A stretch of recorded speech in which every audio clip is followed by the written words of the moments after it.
Hello friends, नमस्कार, good evening. आप सभी का बहुत बहुत स्वागत है आपके अपने चैनल ट्रिपल सी बाई फाई स्टडी पर। तो आप सभी के लिए क्लास रेडी है और इस क्लास में 9 अप्रैल ट्रिपल सी एग्जाम में पूछे गए 25 क्वेश्चन डिस्कस करेंगे।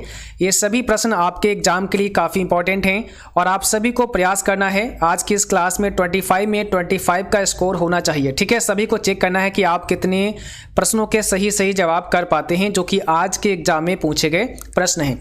और आज के ये प्रश्न हमारे पास भेजे हैं धीरज शर्मा आगरा से, संदीप दुबे गोंडा से, सलोनी श्रीवास्तव शाहजहानपुर से। तो आप सभी को बहुत बहुत धन्यवाद।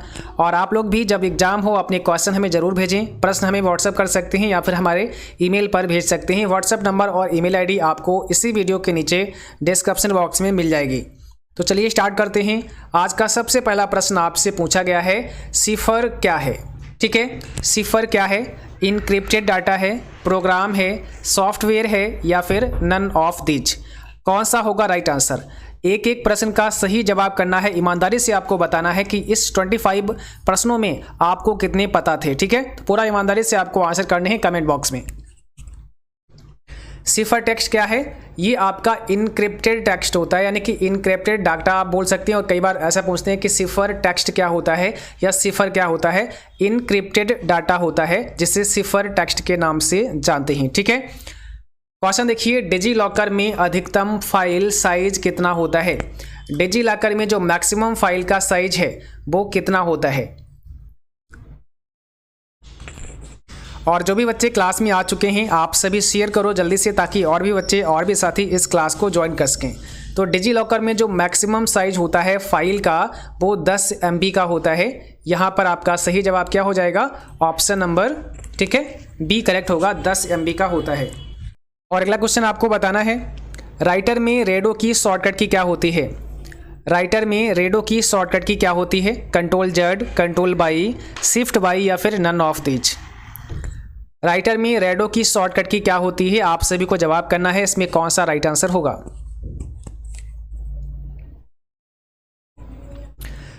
राइटर में जो रेडो की शॉर्टकट की होती है कंट्रोल बाई होती है। रेडो की कंट्रोल बाई होती है और अंडू की कंट्रोल जेड होती है। अगर आपने कंट्रोल जेड कर दिया है यानी कि अंडू कर दिया है तो उसको रेडो भी कर सकते हैं कंट्रोल बाई प्रेस करके। ठीक है, और अगर आपसे ये पूछें कि ये कंट्रोल जेड और कंट्रोल वाई, जैसा कि आज सुबह जो हमने लेबर ऑफिस की क्लास आपको पढ़ाई थी उसमें ये चीज़ें बताई थी, है ना, जो इंपॉर्टेंट टॉपिक थे वो हमने डिस्कस किए थे। उसमें हमने आपको बताया था कि कंट्रोल जेड रेडो के लिए होता है, कंट्रोल वाई अंडू के लिए होता है। और ये ऑप्शन आपको कहाँ मिलते हैं? तो ये ऑप्शन आपको एडिट मेनू में मिलते हैं। अगर आप सभी ने सुबह मॉर्निंग में जो क्लास हुई थी 10:30 बजे, उसमें आपने अगर देखा होगा तो ये चीज़ें हमने आपको वहाँ पर ऑलरेडी पढ़ा दी थी। अगला क्वेश्चन है, प्रोग्रामों का संग्रह जो कंप्यूटर चलाता है उसे क्या कहते हैं? प्रोग्रामों का संग्रह जो कंप्यूटर चलाता है उसे क्या कहते हैं? सिस्टम सॉफ्टवेयर कहते हैं, एप्लीकेशन सॉफ्टवेयर कहते हैं, प्रोग्राम्स कहते हैं, नन ऑफ दीज? यहाँ पर कौन सा आपका सही जवाब है? क्वेश्चन नंबर 4 आपके सामने है और इसमें राइट आंसर क्या हो जाएगा? उसे सिस्टम सॉफ्टवेयर कहते हैं। क्या कहते हैं? सिस्टम सॉफ्टवेयर कहते हैं। तो ऑप्शन पहला करेक्ट है। अगला क्वेश्चन देखिएगा, IMEI में कुल कितने नंबर होते हैं या फिर कुल कितने डिजिट होते हैं? IMEI में कुल कितने डिजिट होते हैं? कौन सा राइट आंसर है? IMEI में कुल डिजिट होते हैं 15, ऑप्शन नंबर डी। ठीक है, यहाँ पर याद रखना है आपको 15 डिजिट होते हैं। और कई बार आपसे पूछेंगे IMEI का फुल फॉर्म क्या होता है, तो इसका फुल फॉर्म भी आपको पता होना चाहिए। इसका फुल फॉर्म क्या होता है?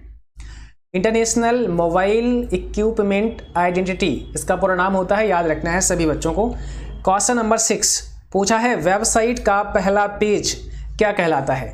यानी कि जो वेबसाइट का पहला पेज होता है उसे क्या कहते हैं? ठीक है, वेबसाइट का पहला पेज क्या कहलाता है बताइएगा। क्या मास्टर पेज के नाम से जानते हैं या फिर होम पेज के नाम से जानते हैं या फिर मेन पेज के नाम से जानते हैं या फिर मास्टर पेज के नाम से जानते हैं? सॉरी, यहाँ पर मास्टर पेज और मास्टर पेज 2 बार हो गया है। ठीक है, तो यहाँ पर चलिए अब चेंज कर देते हैं, नन ऑफ दीज कर देते हैं। अब आपको बताना है 3 ऑप्शन में से कौन सा राइट आंसर हो सकता है।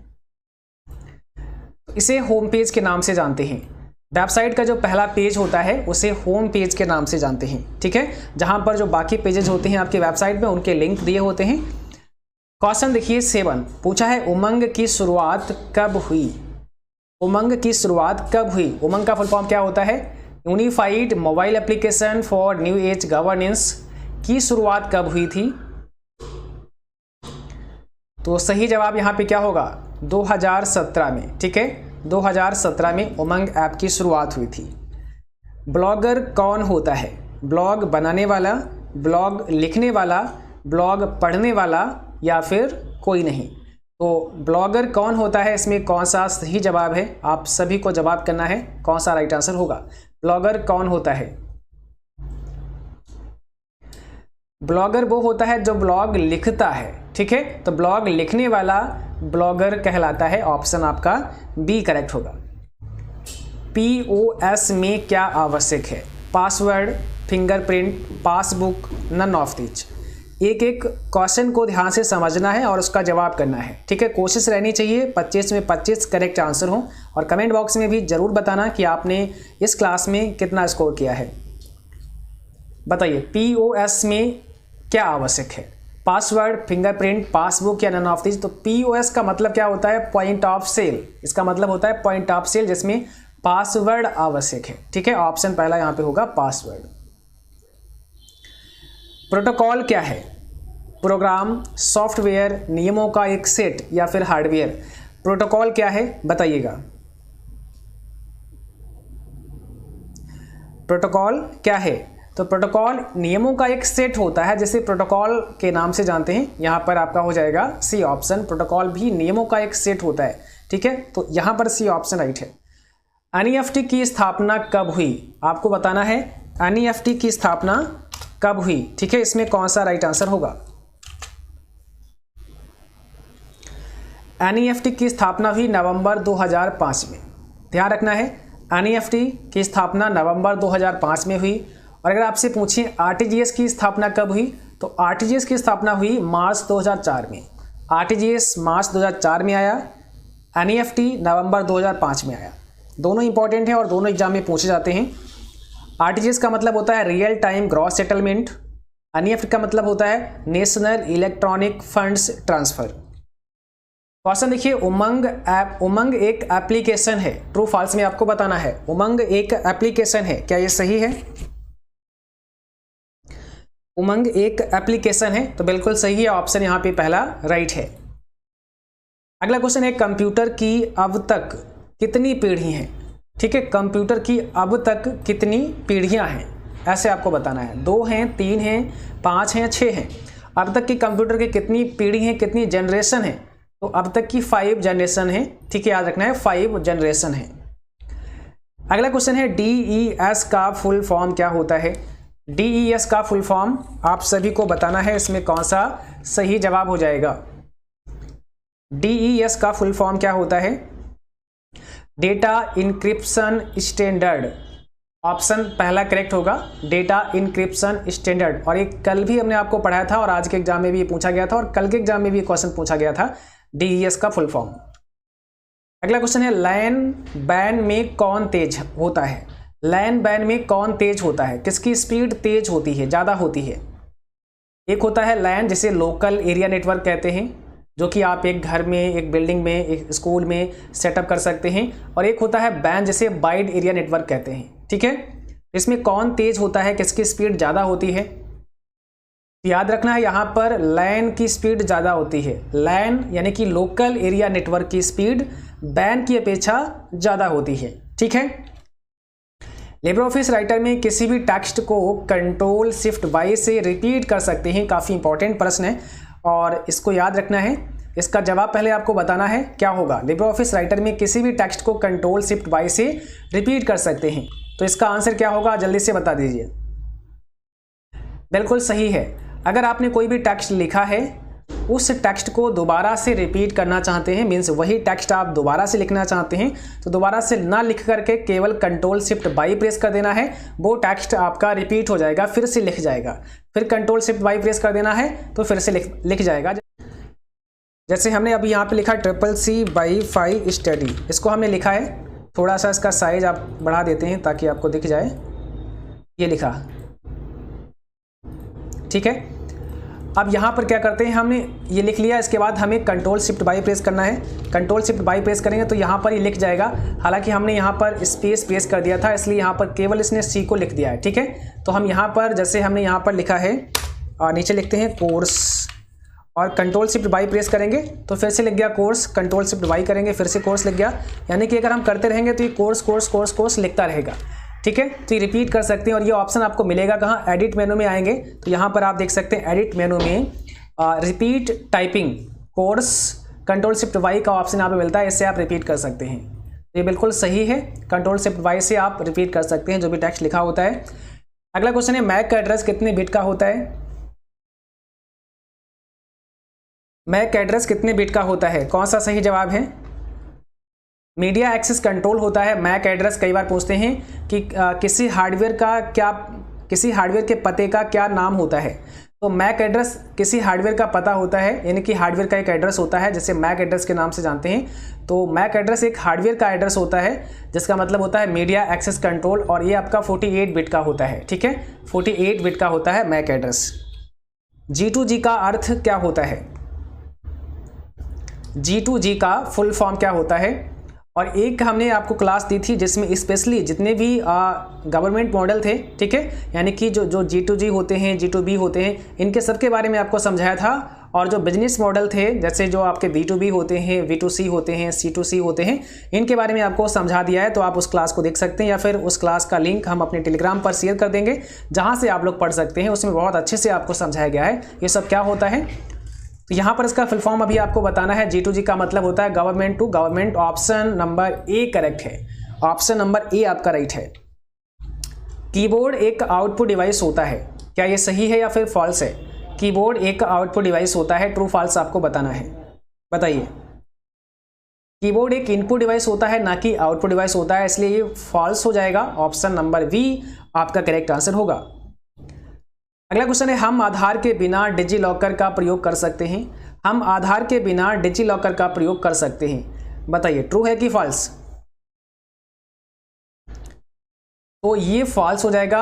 अगर आप डिजी लॉकर इस्तेमाल करना चाहते हैं तो वहां पर आपको आधार नंबर देना पड़ेगा, क्योंकि बहुत सारे डॉक्यूमेंट ऐसे हैं जो आधार नंबर से ही फेच होते हैं, है ना। बहुत सारे डॉक्यूमेंट ऐसे हैं जो आधार नंबर से ही फेच होते हैं, इसलिए डिजी लॉकर में आधार देना होगा। ठीक है, तभी इस सर्विस का आप लाभ ले सकते हैं। ओके, तो यहां पर क्या हो जाएगा, ऑप्शन नंबर बी करेक्ट होगा, फॉल्स। स्क्रीन में टास्क बार को निम्न स्थान पर सेट नहीं किया जा सकता है। इसकी स्क्रीन में टास्क बार को आप कहां पर सेट नहीं कर सकते हैं, राइट, सेंटर, लेफ्ट या बॉटम। तो स्क्रीन में टास्क बार को आप कहां पर सेट नहीं कर सकते हैं, सेंटर पर सेट नहीं कर सकते हैं, यहां पर हो जाएगा बी। सभी आउटगोइंग संदेशों को किसमें संग्रहित किया जाता है। सभी आउटगोइंग संदेशों को किसमें संग्रहित किया जाता है, किसमें स्टोर करते हैं। जो भी आउटगोइंग संदेश होते हैं वो कहां पर सेव हो जाते हैं, क्या इनबॉक्स में होते हैं, आउटबॉक्स में होते हैं, सेंट बॉक्स में होते हैं, या इसमें से कोई नहीं, बताइए। आउटगोइंग संदेश कहां पर सुरक्षित होते हैं, तो ये होते हैं सेंट बॉक्स में।